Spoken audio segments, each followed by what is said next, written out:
But for me, I just feel that I probably should ask you formally to assist me in the end of a habitual way of being self-conscious. Now, Is that clear? Let me ask you this. Why aren't you bothered by the use of the word habitual that you just used? What I mean is, if I had said something to you about your habitual use, you would have picked up on the word habitual, and that would have become one of the words joked about and given a little extra twist and turned into a little bit of a dig, even though it was just a simple word being used to describe something. Okay. Okay. So you're saying it's just semantics? And the focusing on the... Is that some antics or semantics? Well, somebody said you put my doll in the tree and that I should ask for you to give it back. So there's been a lot of bantering around with this, and I am feeling more or less lighthearted about it. There have been moments where I didn't. I understand. And I knew that it was my stuff and not you picking on me. I used words that were ripe for misuse. I used triggering words. I thought so. On purpose, so that you might have the opportunity to see how quickly you can take a word and turn it into a meaning that was not implied or meant. Indeed, your ego has a habit of looking for anything in other people's conversations about you that can be turned to your greatest detriment. Yeah, I'm aware of that. You are emerging from that habit. That's why I'm asking formally for some more assistance, however that can come to me.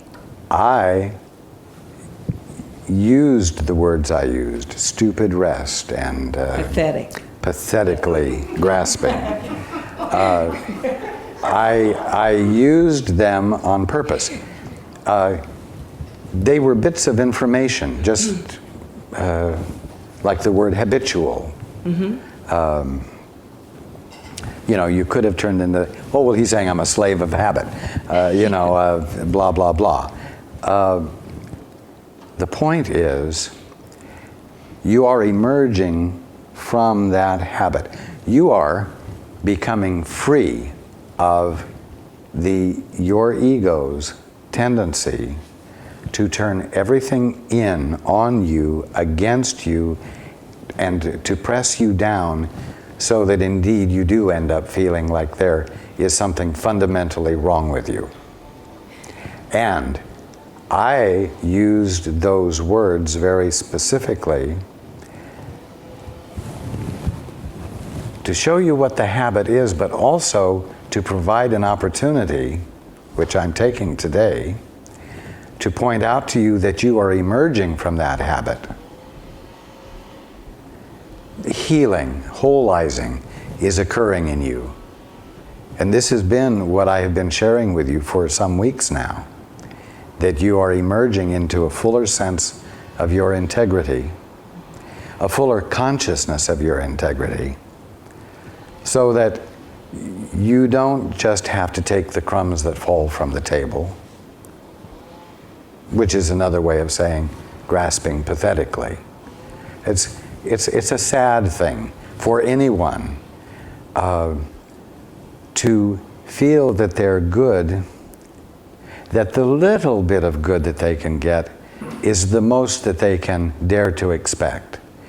You're emerging out of that. There was that sense in your life. The whole time? Your whole life, you mean? Yeah. No. I didn't think so. No. But You mean lately? let us say over the last 5 years. Yeah. And you're settling for that. And you're not challenging it. You're not feeling in the very fiber of your being that that you were worthy of more than that your birthright was more than that.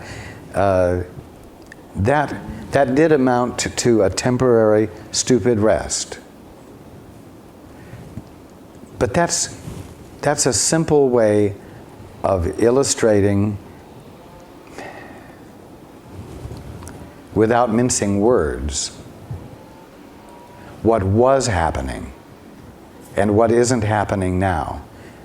Because whether you can see it or not, you are, for lack of better words, and I believe I've used it with you before recently, you are blossoming. No, you didn't ever say that before. Well, you are blossoming. I would have remembered that. And I might have even thanked you for that. Well, now I'll take that crumb. now you have something new to talk about. Thank you. Well, it just felt strange let me put because it this way. Okay. You know that your father, humanly speaking, has not been able to be proud of you. Well, we just had that discussion. Yes. Yeah. And what I'm saying is that you're coming into a fuller sense of your integrity, and you are blossoming into a way of being that your father will be able to be proud of, and yet you will not be being what he thinks you ought to be. You mean exactly that? I mean exactly that. Because well, he keeps saying he's not going to be around that much longer, and we joke about that, but I feel that we've had a furtherance of the healing recently in a couple of different sessions. Is that true? That is correct. Yeah, where I joined him in apologizing for the way we chose to see each other. Yes. Because I knew that somehow, even though I felt a victim of his constant, degrading way, that I had forgiven that along the way, but I had not given up my vision of him being that I had envisioned him as that type of a character, when it was really his call for love. Yes. And it took, some years to come around to answering that, even though he didn't want to allow it. So, someone standing on his behalf. Yes. So what I'm saying is that a rather significant shift is occurring in you, and you are embracing it. You have been willing to step out into the void, and I'm saying you have been willing to step out of a way of being in the world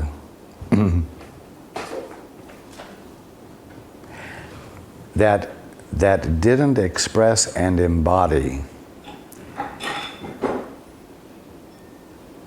the truest, fullest expression of the essential you. And you are coming into a fuller experience of the fullest, truest,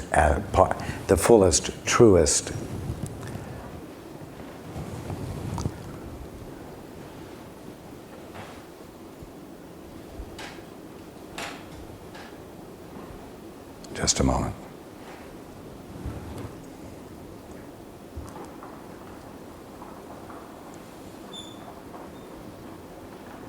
Expression of the essential you.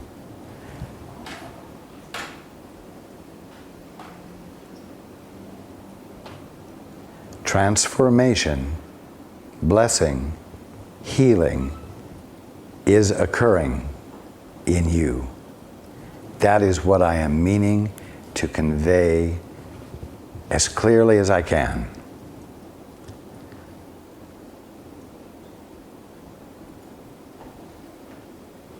your life is going to begin to be very different in positive, life-affirming, integrity-fulfilling ways.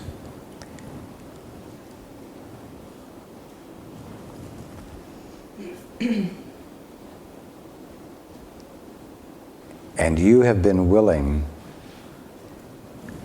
to step into the void that would allow for that beautifully. I am illuminating to you that transformation is occurring that you're not fully conscious of yet,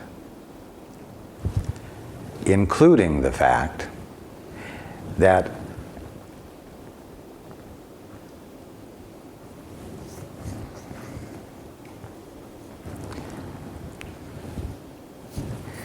Paul is afraid I'm going to say the wrong thing.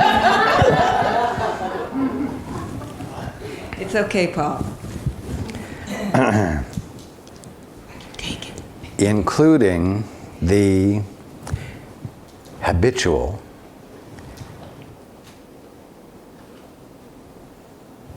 tendency to find anything, the tendency of your ego to find anything it can to turn against you. That ego habit is being abandoned. And so, I have used very specific words that would trigger you, or trigger your ego, or perhaps not trigger your ego, so that you could see the tendency as well as the fact that that tendency is not being engaged,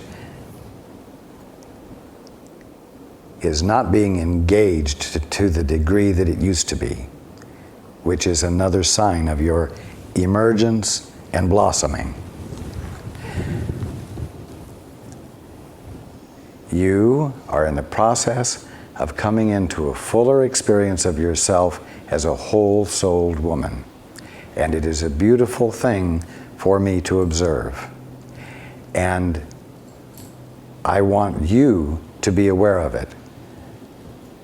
At the same time, I will do whatever will help promote continued forward movement, even if it engages your ego at times for learning purposes.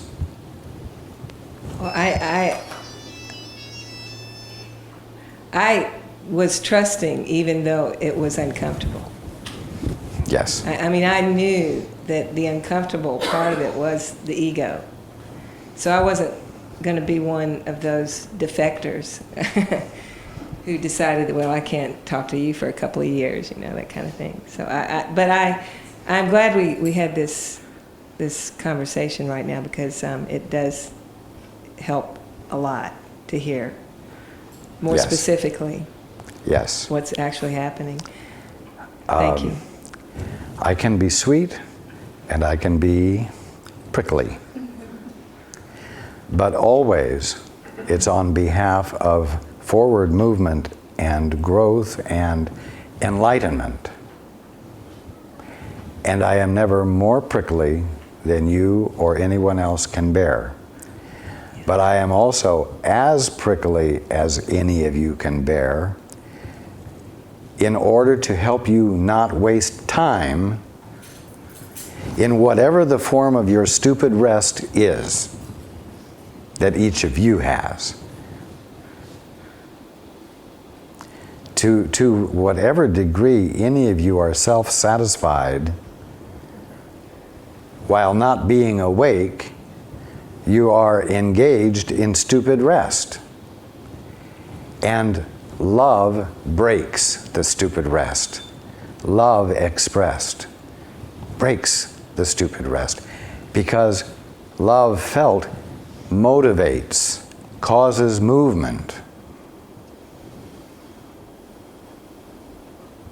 Now, don't be prickly with each other without guidance, because just being prickly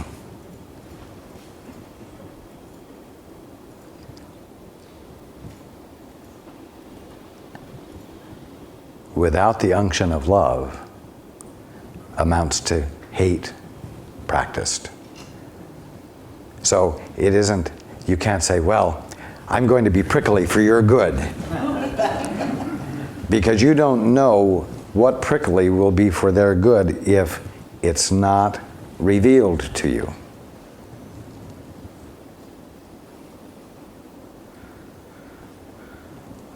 Because it won't come with the unction of love when you start with yourself where you think you are at the moment.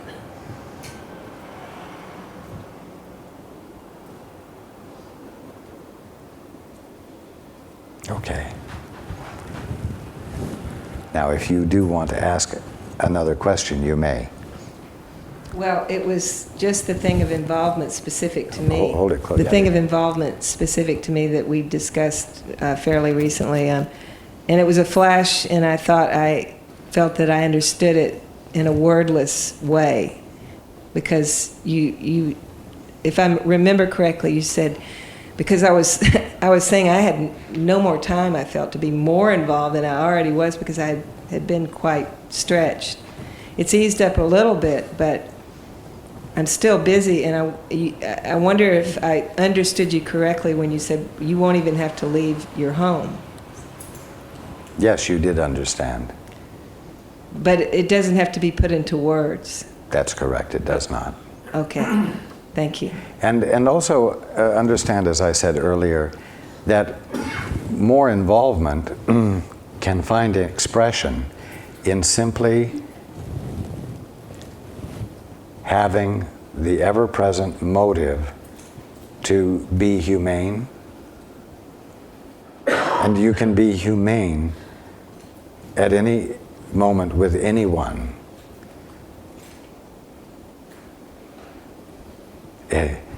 Being involved doesn't mean being in an intense therapeutic session with each other. You see what I'm saying? Yes. And if you understand that, the intent to honor and express humanity to each other is what it's about. The word involved will not be quite as scary. It will not be easily misinterpreted as heavy-duty, lifelong involvement. But it's being in the moment with another, coming from your own humanity and your interest in being humane, so that you take the time to notice who you're with and care, even if it's a brief encounter of 2 or 3 minutes at a checkout stand or with a bank teller. It doesn't take but a moment when you walk up to the teller to notice whether she's bothered or not. And it only takes a moment, if you're listening, to find a word or two that can lift her spirit without getting into a long discourse on her being a child of God and there's no reason for her not to be happy, and that you're sure that God will find a way to work out whatever it is that she obviously is upset about, blah, blah, blah, you see. And you're not saying that's what I do. No, I'm not.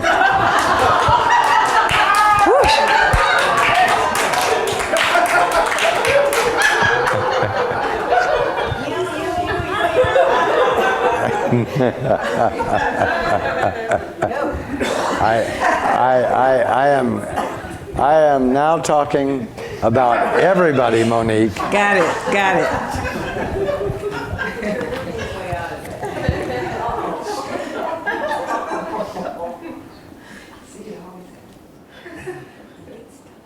There was a morning one time early on in my experience with Paul, where he walked to the corner grocery store, and somebody was approaching from the opposite direction on the sidewalk, And Paul noticed that his tendency was to avert eye contact, and decided not to follow that leading. And the other person was not looking around particularly, but did look up, and their eyes met, and Paul said, "Good morning." And the person suddenly looked up and looked around and got an entirely changed look on his face and said, "It is a good morning, isn't it?" You see, that's involvement. It was just 2 short sentences, and they never saw each other again. You can be humane without it being a complex project. When that is your motive, when your motive is not to maintain isolation. I'm looking at you, but I am not picking on you. Well, I feel like I have practiced that a lot throughout my life, although I'm happy to be reminded to do it more often. Yes, there is, Yeah. there is a real need, but not specifically with you. There is a real need today in the world for this to become a habitual way of being with each other, a conscious way of being with each other. The ego's habit is to gather a sense of who you are from the way everybody else thinks about you. Well, if that's the truth, then you be the everyone else who reflects back something the ego isn't expecting. Care and concern and love. Because those that you extend that to, because they're in the habit of gathering their sense of themselves from you, will gather a new sense of themselves and might be inspired to speak a little bit more kindly to the next person they encounter, and it ripples on.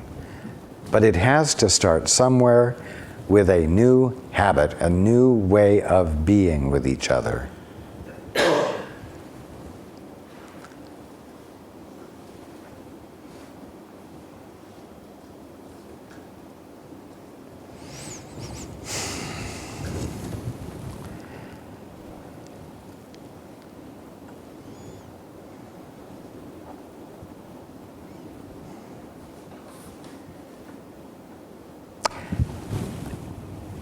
Each one of you makes a difference. And I'm not stroking your egos, because your egos don't even understand what I mean when I say each one of you makes a difference. Each one of you, because you are the presence of God, makes a difference. Each one of you is meaningful. One with God is a majority.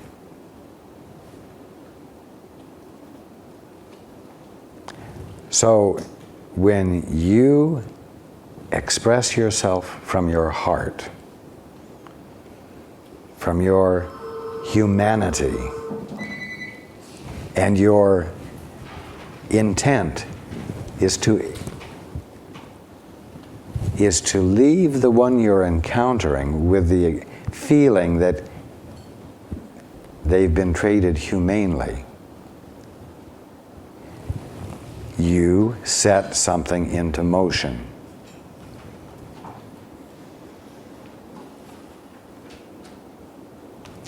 And the gift you make of love to another is used by the Holy Spirit beyond any control you might want to exercise for your brother's benefit. But the gift must be set into motion in order for the Holy Spirit to turn it to your brother's greatest advantage. So don't forget this. You make a difference.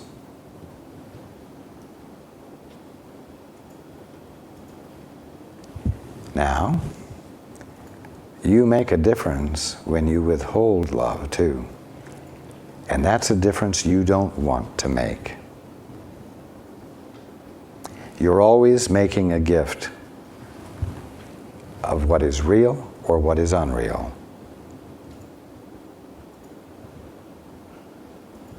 The gift you give that is unreal, the Holy Spirit, cannot turn to the advantage of another.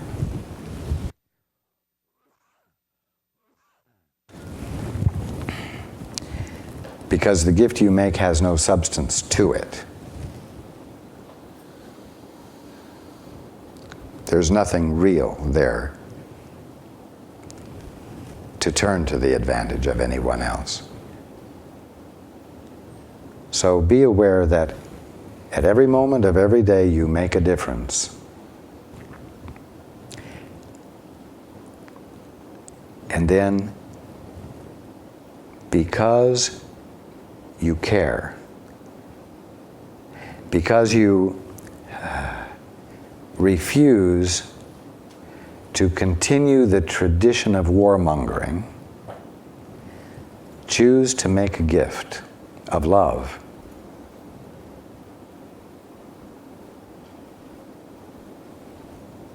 And having done it, release it. Release that gift to the Holy Spirit. It doesn't matter whether it appears to you that it's been received. You make the gift and release it to the Holy Spirit. And go on your way looking for the next opportunity to be humane, kind, thoughtful, caring, even if it's just in 2 or 3 words, like good morning. Nothing coercive in that. But in that instance, it awakened an awareness in the other that it was a good morning and that person's day was changed. You see? So you never have to say, what can I do? How can I have any consequence? One with God is a majority. Something done with God is immutable, is unchangeable. And you do it with God and let the Holy Spirit use it. You know what? You're going to start experiencing joy. You're going to start feeling loved because you are letting the Father's love flow through you and bless you because you dared to extend it to your brother and break the habit of isolation, warmongering, and separation from God.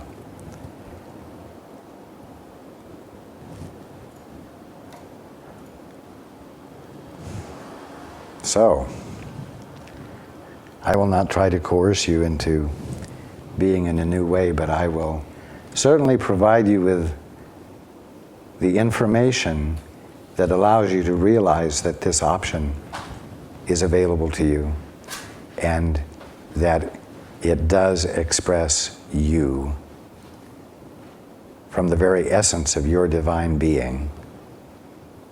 And therefore it constitutes fulfilling your function. So, with that I will say, I have enjoyed being with you. Thank you for being here. You're welcome.